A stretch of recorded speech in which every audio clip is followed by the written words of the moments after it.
내일은 늦습니다. 바로 지금 건강 365 영상 좋아요 눌러주세요. 사랑하는 가족에게 전하는 최고의 선물 건강 365 공유해 주시고 함께 해주세요. 귀 건강을 생각할 때 우리가 흔히 하는 말 중에 귀에 물이 들어가지 말도록 하고 변비로 너무 힘을 주지도 말고 무거운 걸 들거나 할 때도 조심해야 한다는 말을 합니다. 일상의 이런 부분들이 귀 건강과 연관이 있는 걸까요? 중앙대학교 병원 이비인후과 문석균 교수 연결되어 있습니다. 교수님 안녕하세요. 네, 안녕하세요. 교수님 어떻습니까? 귀에 물이 들어가지 않도록 조심하고 변비나 무거운 물건을 들면서 너무 힘을 주지 않도록 하는 게 중이염을 예방하는 방법이라는 말을 하거든요. 이런 것들이 서로 연관이 있을까요? 조금 말을 좀 돌려서 제가 해보면은요. 사실 예방이라고 하는 거는 감기를 걸리지 않게 하는 것, 중이염에서의 예방은 그거 하나입니다. 근데 지금 말씀 주신 내용들은 사실 예방이라고 하기보다는 병이 걸렸을 때 더 나빠지지 않게 조심해야 하는 경우를 말하는 거죠. 네. 중이염이라 하면은 이게 이제 뭐 급성 중이염도 있고 삼출성 중이염도 있고 만성 중이염도 있는데 만성 중이염 같은 경우는 귀에 물이 들어가면 안 돼요. 그래서 네. 그런 경우 만성 중이염이 걸렸을 때에는 더 나빠지지 않도록 하기 위해서 물이 안 들어가도록 조심해야 되고 삼출성 중이염 같은 경우는 뭐 변비나 또는 무거운 물건을 너무 들어서 힘을 주면 더 나빠지거든요. 네. 그런 경우를 얘기하는 겁니다. 네. 근데 중이염이라고 하면 주로 어린이들에게 발생 위험이 높은 걸로 알고 있습니다. 네, 맞습니다. 이게 중이염과 뗄래야 뗄 수 없는 게 이관이라는 구조물이 귀에 있습니다. 코 네. 뒤쪽하고 귀하고 연결되어 있는 관을 이관이라고 얘기를 하는데요. 어린아이들인 경우에는 성인하고 조금 다릅니다. 그 이관의 모양이 성인에 비해서 상대적으로 좀 더 넓고 또 짧고 수평에 가까워서 대개 이제 코 뒤쪽이나 목에 염증이 생기면 그 이관을 통해서 성인보다 훨씬 쉽게 귀로 들어갈 수가 있어요. 네. 그래서 소아들한테 흔하게 생깁니다. 어린이들 같은 경우는 감기에 걸리면 이렇게 중이염이 많이 오나요? 네, 맞습니다. 정확히 맞습니다. 네. 그래서 이제 보통 우리가 감기라 하면은 뭐 코감기, 목감기 이렇게 얘기들을 많이 하는데요. 코 뒤쪽하고 목 쪽에 이게 이제 아까도 말씀드렸지만 이관이라는 구조물이 코 뒤하고 귀하고 연결이 되어 있는데 그쪽에 염증이 생기면 즉 감기가 걸리면 그 이관을 따라서 잘 올라가죠. 귀로. 네, 그렇군요. 네. 그럼 성인들의 경우에도 만성 중이염으로 고생하는 경우가 있다는 건 어떤 의미인가요? 네, 이게 그 만성 중이염의 정의를 보면 보통 이제 중이각 내에 비가역적인 만성 염증을 동반한 고막 천공과 이루가 존재하는 상태를 저희가 정의라고 보통 얘기를 하는데요. 네. 보통 3개월 이상의 염증을 할 때를 만성 중이염으로 보통 얘기합니다. 그러면 이 조금 전에도 말씀드렸지만 만성 중이염에서 반드시 따라가는 말이 고막 천공과 이루인데요.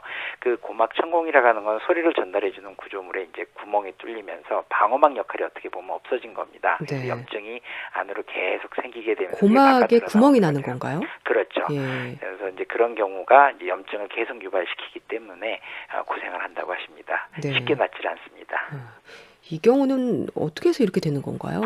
그러니까 이제 그 만성 염증이라고 하는 건 말 그대로 중이 내에 여러 가지 구조물들의 염증이 지속적으로 있으면서 조절이 되지 않는 경우이기 때문에 네. 그래서 이제 이게 꽤 오래 가죠. 그러니까 3개월 이상 중이염이 계속되면 만성으로 봐야겠네요. 네, 보통 그렇게 생각합니다. 근데 네. 이제 소아들 같은 경우는 걸렸다가 좋아졌다 걸렸다 좋아졌다 이런 경우는 생각하지 않고요. 지속적으로 이제 있는 경우인데 말씀드렸지만 고막 천공이 되게 동반이 되고요. 귀에서 이제 고름 같은 게 나오는 경우를 같이 볼 때 만성 중이염이라고 얘기합니다. 네. 특히 노년으로 갈수록 귀가 잘 안 들리는 난청을 의심할 때가 있는데요. 그러니까 난청의 신호인가 하다가도 귀에서 진물이 나거나 할 때서야 진료를 받으면서 이게 또 만성 중이염을 알게 되는 경우가 많다고 들었거든요. 네, 맞습니다.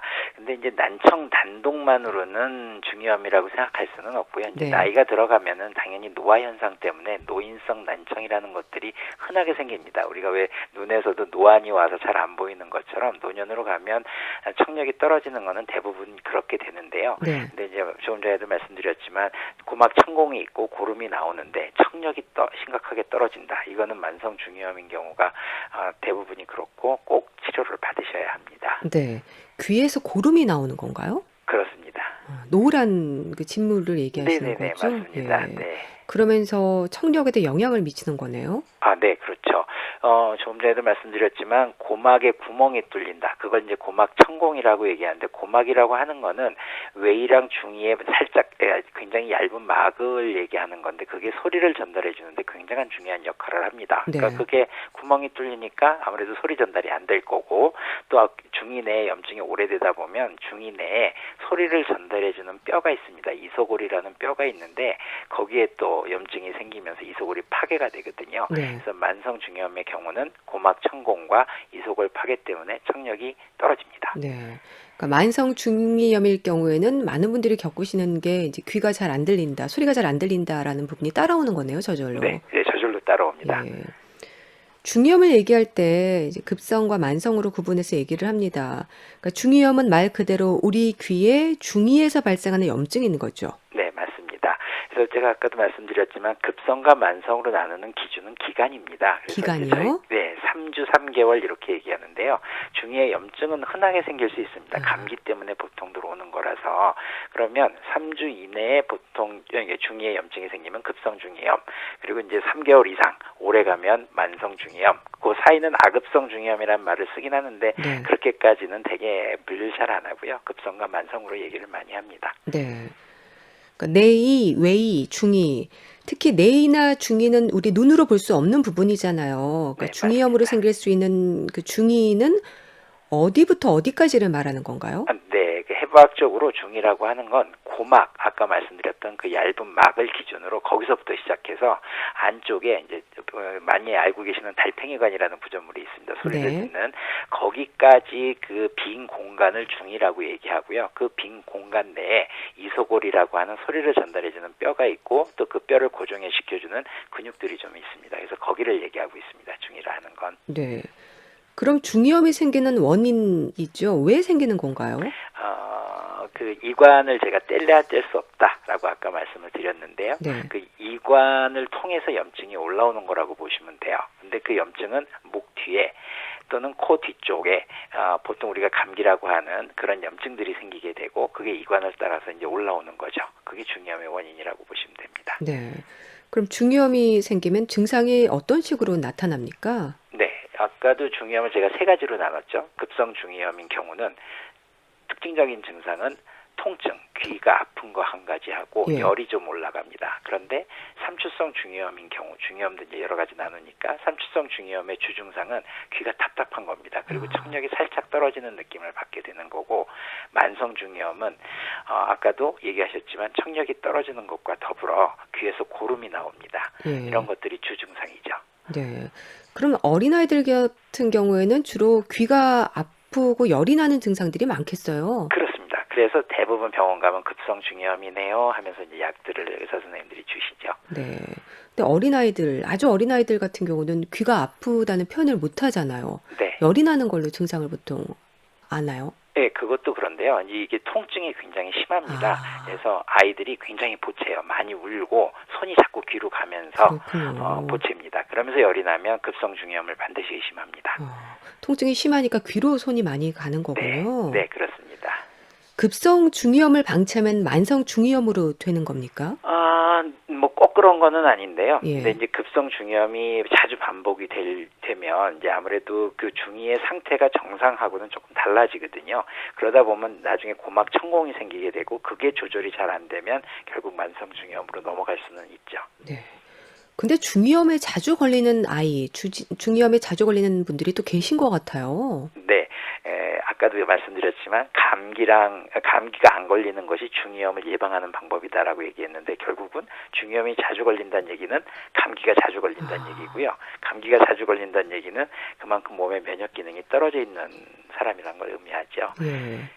그럼 한 번 중이염에 걸린 분들이 또 자주 걸리기도 하나요? 네, 그렇죠. 아무래도. 예. 중이염은 특별한 치료 없이 자연적으로 치료된다는 말도 하는데 이거는 급성 중이염에 해당이 됩니까? 네, 근데 이제 이걸 잘못 오해하시면 안 되는 게요. 예. 사실 이렇게 특별한 치료 없이 자연적으로 치료되는 경우는 아주 드물다고 보시면 되고요. 드물군요. 예, 일단 통증이 심하기 때문에 예. 병원을 안 갈 수는 없습니다. 근데 이제 옛날 같은 경우는 뭐 약도 없고 병원도 근처에 별로 없고 그러면 그냥 며칠 고생하다가 두면 저절로 좋아져 이제 이렇게 얘기하는데 이렇게 여러 번 가다 보면 결국 만성중이염으로 넘어가게 되죠. 네. 급성에서 만성으로 가는 경우도 흔한가요? 아주 흔하진 않지만 그래도 예. 제법 있습니다. 네. 만성 중이염으로 진단되는 기준이라고 한다면 일단 기간이네요. 3개월 이상. 정확히 맞습니다. 3개월 예. 이상이 있으면서 이게 고막천공과 고름이 귀에서 고름. 고름이 나오는 걸 이루라고 하는데 그게 네. 이제 같이 동반이 되는 걸 말합니다. 예. 청력이 좀 떨어지고요. 그렇죠. 예. 귀 청소를 면봉으로 하는 분들 주변에 많습니다. 그러니까 면봉에 진물이 묻어 나오는 경우도 있고요. 또 귀에 물이 들어가는 것처럼 물기가 느껴진다는 말을 하면서도 그러다 괜찮아진다고 병원을 안 가는 분들도 계시던데요. 이런 경우에 중이염을 앓고 있을 확률이 높은 거라고 봐야 될까요? 아니요, 그렇진 않고요. 아. 대개 이런 경우는 웨이도염일 때 종종 웨이도염이요. 네, 그러니까 이제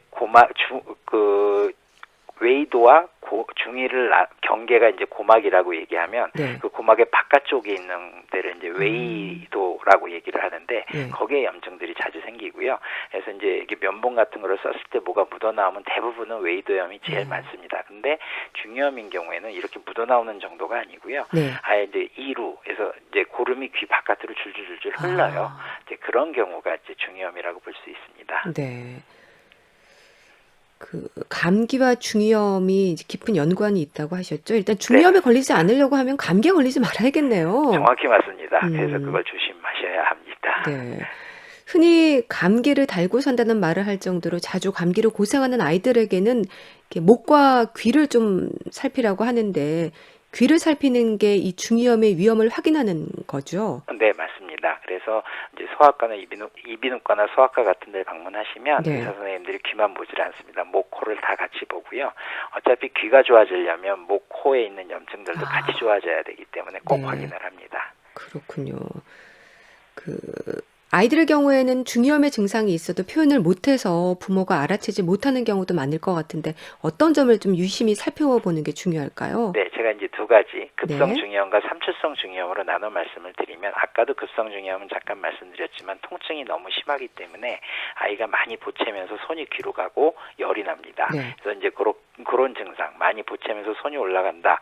그리고 열이 좀 나는 것 같다 그러면 급성 중이염을 반드시 의심해 볼 필요가 있고요. 네. 삼출성 중이염인 경우에는 귀에 삼출액이라는 염증 물질이 차서 생기는 병을 얘기하는데 이 삼출성 중이염인 경우에는 특별히 증상이 심하지는 않습니다. 그런데 귀가 답답하면서 청력이 좀 떨어지기 때문에 네. 대개 이제 아빠 엄마랑 아이가 같이 셋이 나란히 텔레비전을 보고 있으면 아빠 엄마가 들리는 정도의 볼륨인데 아기는 잘 안 들릴 거거든요. 그럼 자꾸 앞으로 기어갑니다. 네. 그러면 얘가 왜 자꾸 앞으로 기어가? 이상한데 하고 다시 자기 자리로 갖다 놓으면 또 얼마 있다가 또 앞으로 기어가거든요. 예. 잘 안 들려서 그러는 거예요. 그런 경우는 삼출성 중이염이 있을 가능성이 굉장히 높습니다. 그렇군요. 네, 그런 상황을 보고 판단을 하시면 됩니다. 예. 중이염을 방치해서 만성 중이염으로 이어질 경우에 성장하면서 문제가 이어질 수 있는 건가요?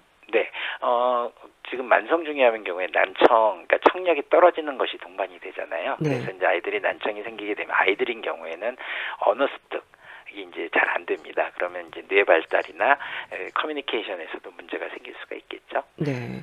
아이들 같은 경우는 주로 급성인데 만성 중이염도 걸리나요? 아니요, 흔하지는 않습니다. 아. 그러니까 요즘은 하도 이제 그 병원도 근처에 많이 있고 하니까 예. 엄마들이 이제 증상이 생기면 바로바로 치료를 해서 만성으로 넘어가는 경우는 흔치는 않습니다. 근데 불과 한 15년, 20년 전만 해도 굉장히 흔했죠. 치료가 잘 안 됐으니까. 아이들, 특히 남자아이들에게 중이염이 많다는 얘기도 있던데요.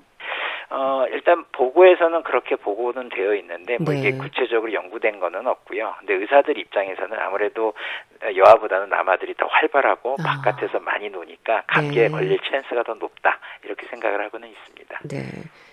자, 중이염의 치료, 약물 치료입니까? 네. 항생제에 대한 부담도 있을 것 같은데요. 그렇죠. 이제 주로 병원에 가셔서 중이염이네요. 그러고 이제 항생제를 많이들 처방을 합니다. 근데 네. 이제 이 항생제라고 하는 거는 그러니까 염증도 그 균으로 인해서 박테리아로 인해서 생기는 염증이 있고 바이러스로 인해서 생기는 염증이 있는데 주로 바이러스 때문에 생깁니다. 그러면 바이러스 때는 항생제를 쓰지는 않죠. 그래서 대증적인 치료를 하면서 경과 관찰을 하게 되지만 네. 이게 특징적인 소견들이 몇 가지가 있어요. 균에 걸렸을 때 중이염이 유발될 거라고 의심이 되거나 그런 경우는 항생제를 반드시 써야 됩니다. 그래서 근데 이 중이염 보통 급성이건 삼추성 중이염, 급성 중이염은 좀 빨리 낫는 편이긴 하지만 삼추성 중이염은 치료 기간이 조금 길어질 수 있는데요. 이제 네. 경우에 따라서는 항생제를 조금 오래 먹는 경우도 있지만 아무래도 의사 선생님들께서 애한테 해대는 약은 절대 안 쓰니까요. 아. 그건 너무 걱정 안 하셔도 될 것 같습니다. 네. 항생제는 일단 먹기 시작하면 꾸준히 드셔야 되는 거죠? 네, 근데 이제 경과 관찰을 저희들이 하니까요. 네. 육안적으로 좋아지는 게 보입니다. 그래서 네. 의사들이 좋아지는 상황이 어느 정도 되면은 항생제는 오래 안 쓰려고 합니다. 바로 네. 끊습니다. 아이들의 중이염 예방을 위해서 예방접종의 일정에 따라서 접종하는 것도 방법이라고 하던데요. 네, 맞습니다. 그래서 뭐 그중에서도 이제 폐렴구균 백신 접종은 특히 이 중이염을 위해서는 많이 권유를 하고 있는데요. 아, 네, 그래서 요거를 하게 되면 보통 중이염 예방하는데 한 30에서 50% 정도 효능이 있는 걸로 알려져 있고요. 6개월 이상 모든 소아에서 매년 접종하는 것을 권고하고 있습니다. 네. 그러니까 폐렴구균 백신 접종이 중이염 예방에 효과가 있군요. 네, 아주 있습니다. 네. 감기를 조심하는 것도 중요하겠고, 또 감기라고 생각해서 중이염의 위험 신호에 무심해도 안 될 것 같은데요. 중이염이 의심되는 증상 짚어주신다면요. 네, 급성 중이염인 경우에는 열, 귀 통증 요거고요. 그 삼추성 중이염인 경우에선 귀가 답답함을 느끼면서 약간의 청력 저하, 그리고 만성 중이염인 경우에서는 청력 저하이면서 귀에서 고름이 나오는 것, 요게 이제 주 증상입니다. 네. 노인들의 경우에는 중이염을 좀 두려워하는 이유로 난청을 꼽습니다. 난청의 위험, 이것도 흔하게 발생하는 걸까요? 노인인 경우 만성 중이염이 걸리셨다면 난청은 당연히 올 겁니다. 네. 그래서 이제 이 난청을 조절하기 위해서 만성 중이염도 수술로 고치는 경우가 많이 있거든요. 아. 그래서 이거를 그냥 두시지 말고 의사들이랑 적극적으로 상담을 받으셔서 수술적인 치료로 좋아진다면 청력이 많이 호전이 될 수 있죠. 네. 노인들의 경우에 면역력과 중이염도 서로 좀 연관이 있을까요? 노인분들도 감기 잘 걸리시니까요. 아무래도 네. 면역 떨어지시면 감기가 이제 주 문제일 거고요. 또 이제 하나는 그 아까 이관이라는 그 관을 얘기했었는데 이관을 싸고 있는 근육들이 이제 아무래도 노인분들이 되시면 이 근육에 힘이 빠지면서 이관의 개폐가 좀 영향을 받거든요. 그러면 또 중이염이 잘 올 수 있습니다. 네. 난청에 대해서도 좀 짚어주세요. 네. 어, 노인인 경우. 네네. 그러니까 이제 그러니까 아까도 말씀드렸지만 노인성 난청인 경우는 사실 그 중이염하고는 크게 상관은 없지만 노인이 만성 중이염에 걸렸을 땐 난청이 당연히 동반이 되니까 만성 중이염은 적극적으로 치료를 받으시는 게 좋고요. 네. 만약에 이제 노인인데 특별히 중이염은 없는 상태에서 노인성 난청이 온다면 이 노인성 난청은 아무래도 노화 현상이기 때문에 뭐 약으로 치료할 수 있는 부분은 없고요. 이제 보청기를 한다든지 아니면 요즘 뭐 중이 이식이라든지 아주 심하게 청력이 떨어지시면 인공와우 수술이라든지 이런 것들을 같이 고려는 할 수 있습니다. 네. 난청의 신호를 어르신들이 모르는 경우가 많던데요. 제일 정확하게 하는 건 텔레비전 볼륨이십니다. 그래서 식구들하고 텔레비전 볼륨이요? 예, 볼륨이 너무 다르십니다. 그러면 네. 이건 반드시 이비인후과 가셔서 청력 검사를 꼭 해보시는 게 중요하죠. 예. 난청의 위험을 높이는 요인들 어떤 게 있을까요? 제일 이게 소아 때부터 사실 어렸을 때부터 저희들이 조심해달라라고 부탁을 하는데요. 소음입니다. 그래서 지금 청소년기에는 이어폰 많이 쓰지 않습니까? 네. 그렇게 강한 소리들을 귀에 듣게 되면은 청력이 빨리 나빠지게 되고요. 특히 이제 성인들 같은 경우에는 일하시는 장소가 시끄러운 장소라든지 이러면 꼭 귀마개를 하고 일을 하시는 것이 귀를 보호하는 데 굉장히 도움이 많이 됩니다. 그래서 그런 것들을 잘 안 하면 결국은 그 난청이 빨리 오게 되고 이제 그게 빨리 오게 되면 결국 이른 나이에 보청기를 끼셔야 되니까 네. 미리미리 조심하시는 게 좋을 것 같습니다. 예. 난청이 이명하고도 연관이 있습니까? 네, 아주 밀접한 관계가 있는데요. 그 이명이라고 하는 거는 이제 증상입니다. 그 귀 전립력자 써서 귀에서 소리 나는 거를 그냥 이명이라고 얘기를 하는데 예. 이 난청 중에서 특히 이제 고주파성 난청, 이게 저주파, 중주파, 고주파로 나누게 되면 고주파 쪽이 특히 떨어지는 난청이 있는데 네. 그러면 그 주 증상이 귀에서 이상한 소리가 나는 걸 얘기합니다. 그래서 환자분들 중에서 이명 때문에 오시는 경우 이렇게 저희들이 청력 검사를 해보면 되게 그런 경우가 많습니다. 고주파가 많이 떨어지는. 아.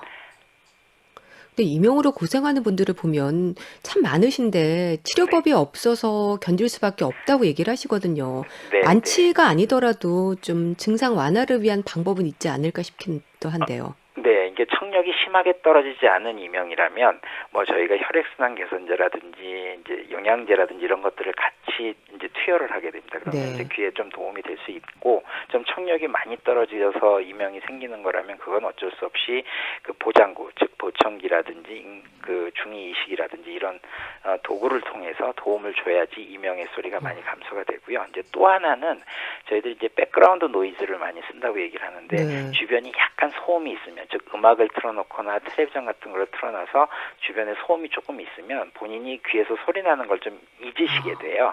그래서 이제 그거를 좀 권유를 많이 하죠. 그래서 이명 환자들이 오시게 되면 집에 약간 음악 같은 거를 틀어놓고 지내십시오라고 부탁을 저희들이 드리기도 합니다. 네.